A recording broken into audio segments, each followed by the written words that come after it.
युद्ध इराण आणि America Israel यांच्यात सुरू आहे, पण त्यांची फळं दुबईला भोगावी लागतात।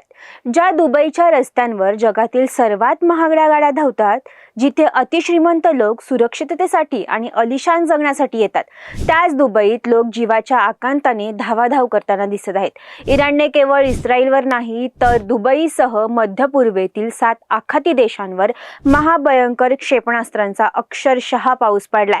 पण ज्या दुबईमध्ये अमेरिकेचा अधिकृत लष्करी तळही नाहीये, तिथे इराणने का हल्ला केला?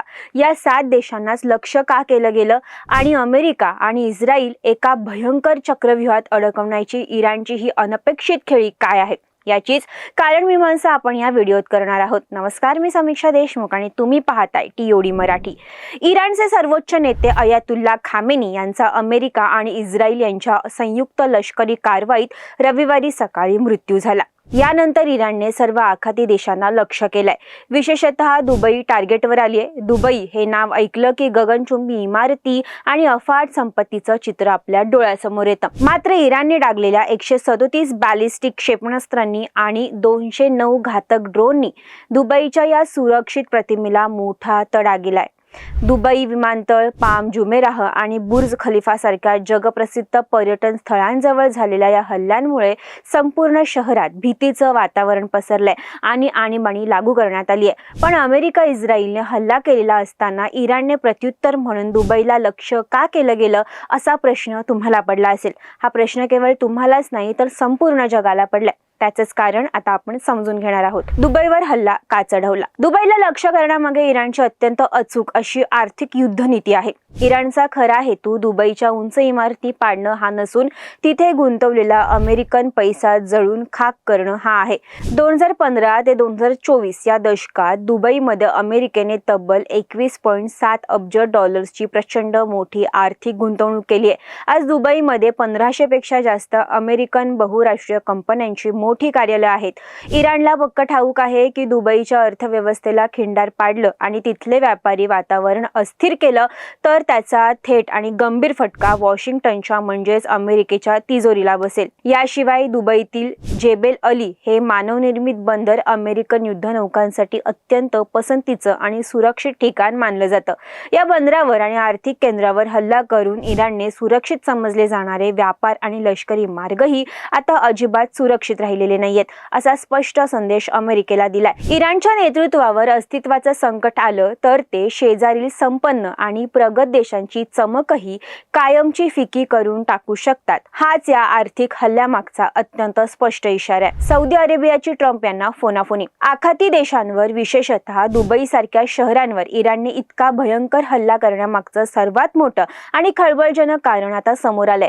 वॉशिंग्टन पोस्ट या प्रतिष्ठित वृत्तपत्राच्या बातमीनुसार या संपूर्ण युद्धाचा खरा सूत्रधार पडद्यामागे लपलेला आहे। सौदी अरेबियाचे क्राऊन प्रिन्स मोहम्मद बिन सलमान हे इराण सोबत राजनैतिक चर्चा आणि शांततेची भाषा करत होते। मात्र प्रत्यक्षात त्यांनी गेल्या एका महिन्यात अमेरिकेचे राष्ट्राध्यक्ष डोनाल्ड ट्रम्प यांना अनेक गुप्त फोन केलेत। इराणवर आत्ताच हल्ला केला नाही तर अमेरिका आणि आखाती देशांना भविष्यात मोठा धोका निर्माण होईल अशी भीती घालत मोहम्मद बिन सलमान यांनीच ट्रम्प यांच्यावर इराणला उद्ध्वस्त करण्यासाठी प्रचंड दबाव टाकला होता।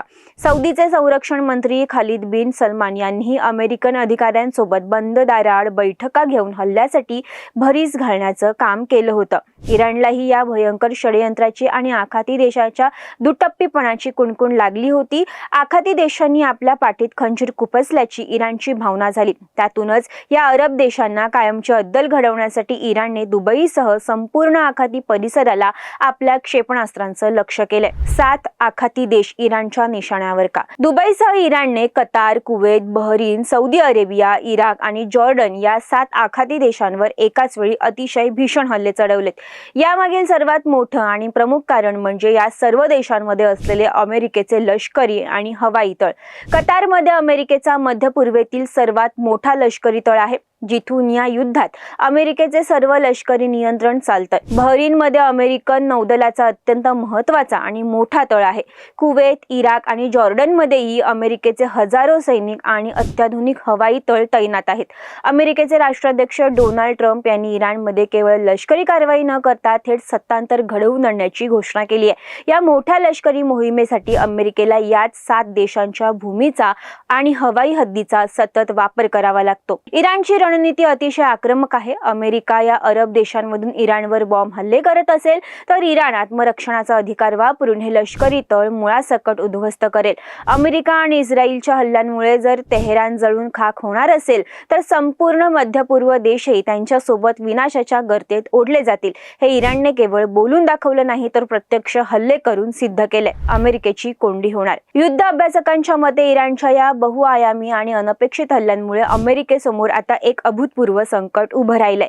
सर्वात पहिली अडचण म्हणजे आखाती देशांचा वाढता राजकीय दबाव. सौदी अरेबिया, संयुक्त अरब अमिराती आणि कतार यांसारखे अमेरिकेचे अत्यंत जवळचे मित्र देश आता प्रचंड संतापलेत. अमेरिकेच्या आक्रमक युद्धखोरीमुळे या देशांच्या सार्वभौमत्वाचे थेट उल्लंघन होतंय आणि त्यांच्या अर्थव्यवस्थेला फटका बसतोय. यामुळे हे देश आता अमेरिकेवर युद्ध थांबवण्यासाठी प्रचंड मोठा राजकीय दबाव आणतील. दुसरी आणि सर्वात मोठी लष्करी अडचण म्हणजे इराणची अद्याप न वापरलेली प्रगत क्षेपणास्त्रे.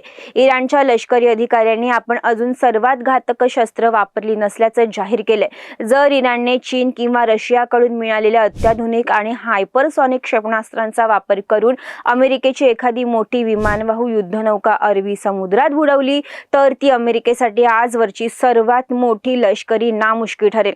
याशिवाय इराणने होर्मुझची सामुद्रधुनी पूर्णपणे बंद केल्यास जागतिक बाजारात तेलाचे भाव गगनाला भिडतील आणि संपूर्ण जगाला महागाईच्या एका भीषण संकटाला सामोरे जावं लागेल. इस्रायल समोरील नवी आणि गंभीर आव्हानं. या अत्यंत आक्रमक प्रतिहल्ल्यामुळे इस्रायलचे पंतप्रधान बेंजामिन नेतन्याहू यांच्या समोरील अडचणीही वाढल्यात. इराणमध्ये सत्ता पालट करणं हे इस्रायलचं मुख्य ध्येय होतं, पण आता युद्ध संपूर्ण मध्य पूर्वेत पसरल्यामुळे इस्रायलला एकाच वेळी अनेक आघाड्यांवर लढावं लागतंय. इराणमधून थेट येणारी क्षेपणास्त्र आणि इतर ठिकाणाहून होणारे हल्ले यामुळे इस्रायलच्या हवाई संरक्षण प्रणालीवर प्रचंड ताण आलाय. अमेरिकेच्या आखाती देशांच्या दबावामुळे, स्वतःच्या युद्धनौकांच्या सुरक्षिततेच्या चिंतेमुळे किंवा आर्थिक नुकसानीच्या भीतीने या युद्धातून माघार घ्यावी लागेल तर इस्रायल या भयंकर युद्धात पूर्णपणे एकाकी पडेल. अमेरिकेच्या मदतीशिवाय स्वतःच्या बळावर इराणमध्ये सत्तांतर घडवून आणणं इस्रायलला जवळपास अशक्य आहे. या सगळ्या घडामोडींवरून एक गोष्ट अगदी स्पष्ट होते की इराणने अत्यंत हुशारीने आपला बचाव करत युद्धाचे नियमच पूर्णपणे बदलून टाकलेत.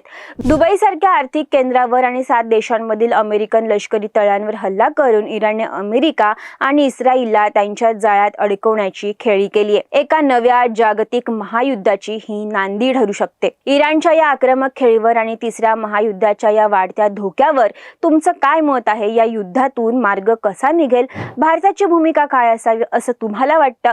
तुमच्या प्रतिक्रिया आम्हाला कमेंट बॉक्समध्ये नक्की सांगा. हा व्हिडिओ माहितीपूर्ण वाटला असेल तर लाईक करा, मित्रमंडळींना शेअर करा आणि अशाच सखोल आंतरराष्ट्रीय विश्लेषणासाठी आपल्या TOD मराठी चॅनेलला सबस्क्राईब करायला विसरू नका.